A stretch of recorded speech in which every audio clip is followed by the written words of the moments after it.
میں ہاتھ جوڑ کے مولوی صاحب سے ایک سوال کرتا ہوں یار، فتوا نہ لگانا، گولی نہ چلانا، گستاخی کا ٹائٹل نہ دینا، بس مجھے جواب دے دینا۔ حضرت ابو بکر صدیق نے وہاں کہا کہ مجھے دفن کرو، کس حق سے؟ حضرت عمر بن خطاب وہاں دفن ہوئے، ان کے باپ کی وراثت تھی، کس حق سے؟ بلکہ اہل سنت کی کتابیں بڑی پڑی ہیں۔ امت مسلمہ میں جو سب سے بڑا ڈسپیوٹ ہے، جو سب سے بڑا تنازع ہے، جو سب سے بڑا اختلاف ہے، وہ فدق ہے۔ تو اب جو اہل سنت علماء وہ کہتے ہیں معاذ اللہ کہ جو فدق میں حضرت ابو بکر صدیق کا فیصلہ وہ حق ہے، وہ سچ ہے۔ اچھا، میں ان ملا حضرات سے پوچھتا ہوں جو کہتے ہیں کہ فدق کے پوائنٹ آف ویو سے حضرت ابو بکر صدیق کا فیصلہ حق ہے، تو جو یہ کہتے ہیں وہ پاک سیدہ کی گستاخی اور بے ادبی تو نہیں نہ کرتے؟ اگر ان سے پوچھے تو وہ کہتے ہیں کوئی گستاخی نہیں۔ جو کہتے ہیں کہ حضرت ابو بکر صدیق کا جو فیصلہ تھا وہ درست تھا، حق تھا، سچ تھا، ساتھ کہتے ہیں کہ پاک سیدہ کی کوئی گستاخی نہیں۔ اگر یاسین قادری کہے کہ فدق کا معاملے میں پاک سیدہ حق پر تھی تو کہتے ہیں ابو بکر کی گستاخی ہو گئی۔ مولوی صاحب کہتے ہیں کہ ابو بکر صدیق کا فیصلہ حق ہے، انہوں نے حدیث پڑھی لا نورث ما ترکنا صدقۃ، انہوں نے حدیث پڑھی، ٹھیک کہا انہوں نے، کہتے کوئی پاک سیدہ کی بے ادبی نہیں۔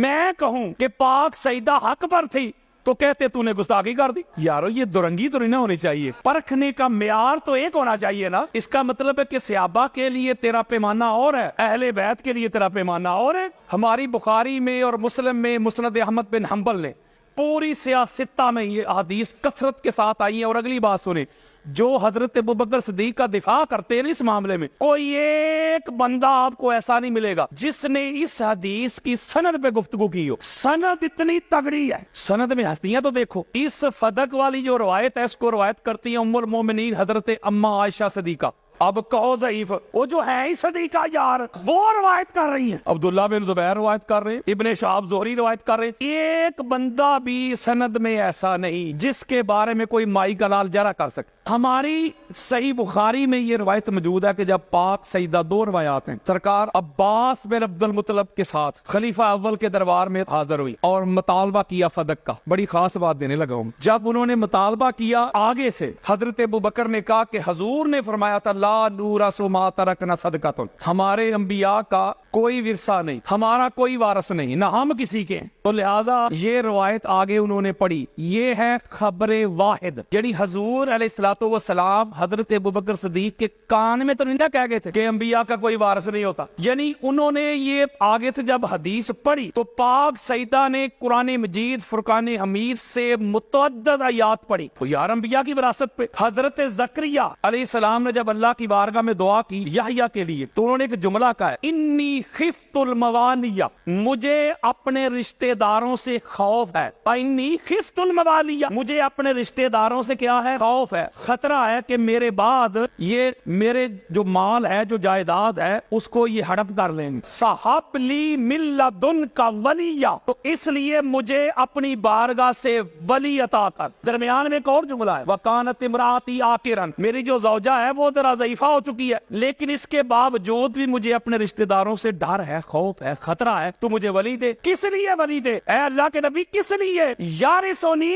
و یارث من آل یعقوب، اس لیے دے مولا تاکہ وہ میرا بھی وارث بنے اور آل یعقوب کا بھی وارث بنے۔ آپ امام قسطلانی کو پڑھ کے دیکھ لیں، امام ذہبی کو پڑھ کے دیکھ لیں، اور ابن حجر مکی کو پڑھ کے دیکھ لیں، یعنی کٹر سے کٹر بندہ امام ذہبی، ناسبیت کا بہت بڑی شخصیت، ہر ایک نے لکھا ہے کہ جو روایت قرآن سے ٹکرائے اس روایت کو قبول نہیں کیا جائے گا۔ امام اعظم ابو حنیفہ کا فتویٰ ہے، امام شافعی کا یہ فتویٰ ہے، امام احمد بن حنبل کا یہی فتویٰ ہے، امام مالک کا یہی فتویٰ ہے۔ اب میں سیدھی سی بات آپ سے پوچھتا ہوں، حضرت ابوبکر صدیق نے جو خبر واحد پڑھی تھی کہ حضور نے فرمایا کہ انبیاء کا وارث کوئی نہیں ہوتا، نہ یہ ہم بنتے ہیں نہ کوئی ہمارا بنتا ہے، یہ ہے خبر واحد، یہ قرآن سے ٹکراتی ہے کہ نہیں؟ اگر قرآن سے ٹکراتی ہے اور خبر واحد بھی ہے تو پھر مجھے بتائیں قرآن کو پکڑنا چاہیے کہ خبر واحد کو؟ قرآن کو۔ اور ہمارے اہل سنت کے سارے ائمہ کا یہی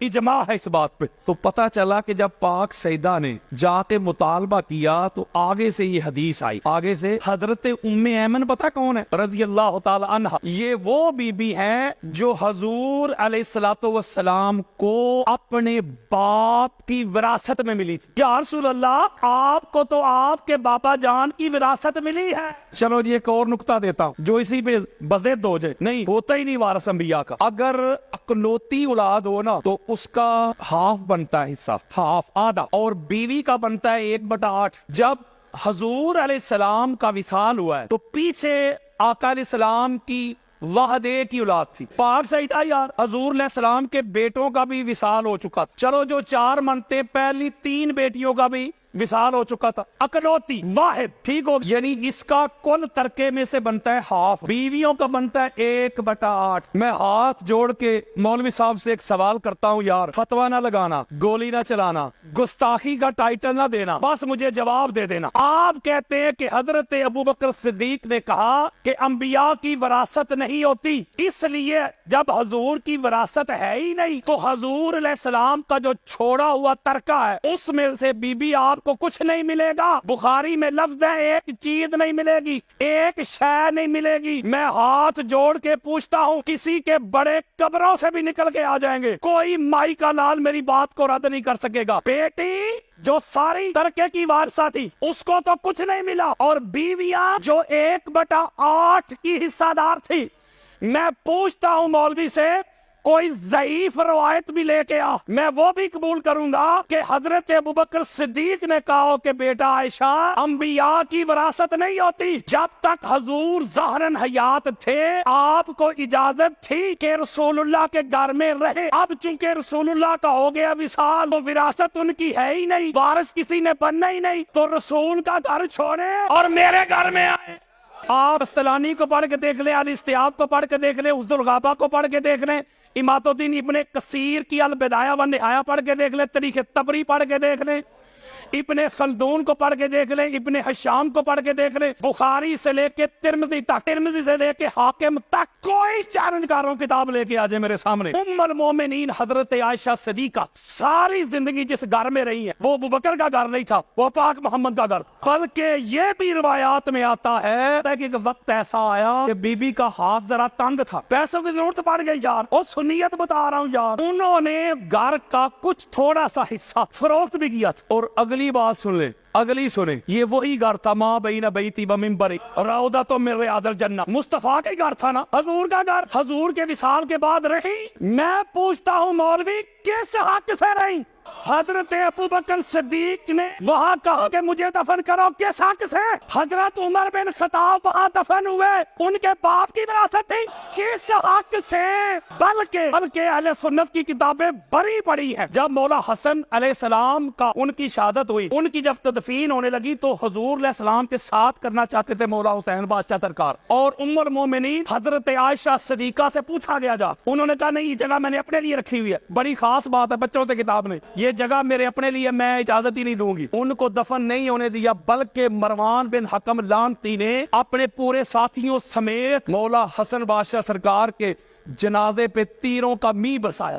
یارو جن کا حق ہی نہیں بنتا، نبی کی وراثت ہی نہیں ہوتی، تو یہ کیسے بن گئے؟ جب نبی کی وراثت تقسیم نہیں ہوتی ذرا عدل کے ساتھ فیصلہ کیجئے گا۔ جو آگے الفاظ ہے نا بخاری میں مسلم میں، جب بی بی نے دلائل دیے، جب بات قبول نہ کی گئی تو پھر الفاظ آگے بخاری میں، مسلم میں، مسند احمد بن حنبل، فہاجرت فغاضب، کہ پاک سیدہ پھر غضبناک ہو گئی، ناراض ہو گئی، خفا ہو گئی، تعلق توڑ لیا، لا تکلمہ حتی ماتت، یہاں تک کہ جب تک پاک سیدہ ظاہراً حیات رہی حضرت ابوبکر سے کلام بھی نہیں کیا، اور رات کے اندھیرے میں وصیت کی۔ مولا علی علیہ السلام کو بخاری پڑھ رہا ہوں یار، کہ رات کی تاریکی میں پاک سیدہ کی نماز جنازہ مولا علی علیہ السلام نے پڑھائی۔ ایک روایت میں پیچھے 7 لوگ تھے، ایک میں 6 لوگ تھے، ایک میں 8 لوگ تھے، ایک میں 11 لوگ تھے، اور حضرت ابوبکر اور حضرت عمر کو خبر تک نہ دی۔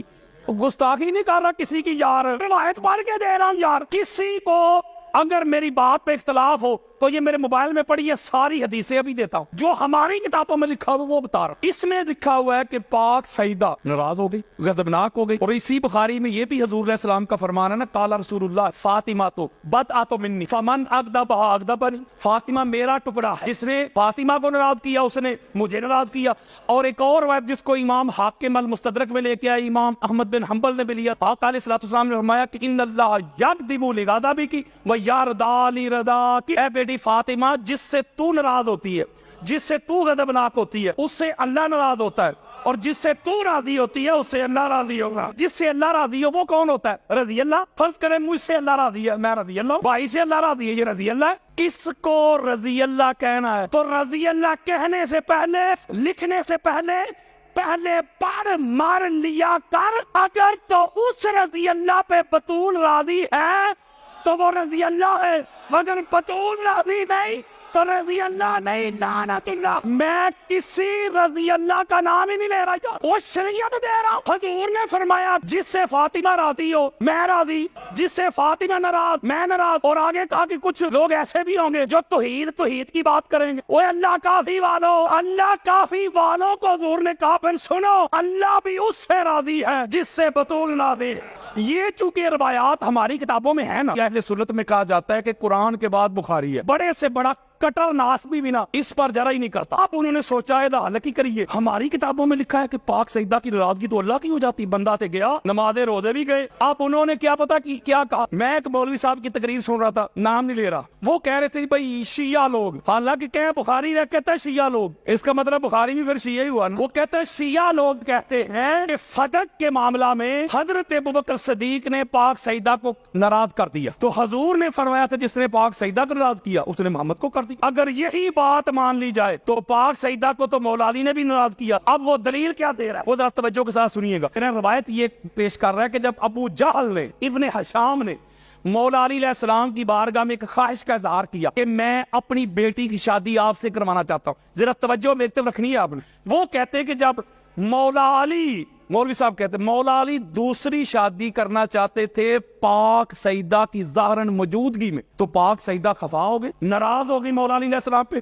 اپنے بابا جان کے گھر چلی گئی، اور حضور علیہ السلام نے بڑا ایک جلالی خطبہ دی کہ رسول اللہ کی بیٹی اور دشمن رسول کی بیٹی ایک جگہ پہ اکٹھی جمع نہیں ہو سکتی، لہذا وہ کہتے ہیں کہ مولا علی علیہ السلام نے بھی تو پاک سیدہ کو ناراض کیا۔ توجہ کے ساتھ یہ نقطہ سمجھے، جواب دینے لگا۔ قرآن کا فیصلہ ہے، کیا ایمان والا کرو شادیاں 2-2 3-3 4-4 اگر تم افورڈ کر سکتے ہو، یہ شریعت ہے کہ نہیں؟ قرآن کہتا ہے کہ کرو۔ فرض کریں مولا علی علیہ السلام نے خواہش کا اظہار نہیں کیا، اس طرف سے آیا تھا، مولا علی علیہ السلام اگر پاک سیدہ کے ہوتے ہوئے دوسرا نکاح کرتے تو اللہ کے دین سے انحراف تھا، یعنی جائز تھا نا۔ مولا علی علیہ السلام نے پاک سیدہ خفا نہ ہو، ناراض نہ ہو، ان کی طبیعت پہ کوئی بوجھ نہ آئے، تو لہذا جائز کام ہے، اللہ اور اللہ کے رسول نے مجھے اجازت دی ہوئی ہے، جائز ہے، لیکن پاک سیدہ ناراض نہ ہو، جائز کام بھی چھوڑا کہ نہیں؟ شریعت ہے، اللہ کے رسول نے اجازت دی ہے، شریعت مصطفیٰ ہے، لیکن پاک سیدہ ناراض نہ ہو کہ ان کی طبیعت پہ بوجھ نہ آئے۔ حضور علیہ السلام نے جو جملہ کہا، جو جملہ انہوں نے گھڑا ہوا ہے کہ حضور نے فرمایا تھا کہ محمد مصطفیٰ کی بیٹی اور دشمن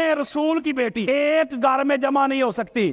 میں ایک سوال پوچھتا ہوں اسی ملا سے، بتا ابو سفیان کی بیٹی محمد کے ساتھ گھر میں رہی ہے کہ نہیں؟ اور جب وہ حضور کے گھر آئی ہیں اس وقت انہوں نے کلمہ نہیں پڑھا، انہوں نے کلمہ پڑھا ہے آ کے فتح مکہ پہ، وہ بھی طلقاء ہیں، وہ صحابی نہیں، یعنی جو ڈیزرو کرتا ہو سزا، لیکن حضور چونکہ رحمت للعالمین ہے، وہ اپنی رحمت کی وجہ سے کر دے معاف، آزاد، طلقاء طلیق کی جمع آزاد کیے ہوئے لوگ۔ اہل سنت کی کتاب میں بری پڑھی ہے کہ جب فتح مکہ ہوا حضور علیہ السلام کعبہ میں بتوں کو پاک کر رہے تھے، نکال رہے تھے بتوں کو، تو دل میں ابو سفیان سوچ رہا تھا کاش میرے پاس اور لشکر ہوتا، میں دوبارہ محمد سے لڑائی کرتا، دل میں سوچ رہا تھا۔ حضور قریب پہنچے، اہل سنت کی 200 کتابیں بھی دکھاتا ہوں، حضور نے ایسے اس کے سینے پہ ہاتھ مار کر اللہ پھر تجھے ذلیل کرتا۔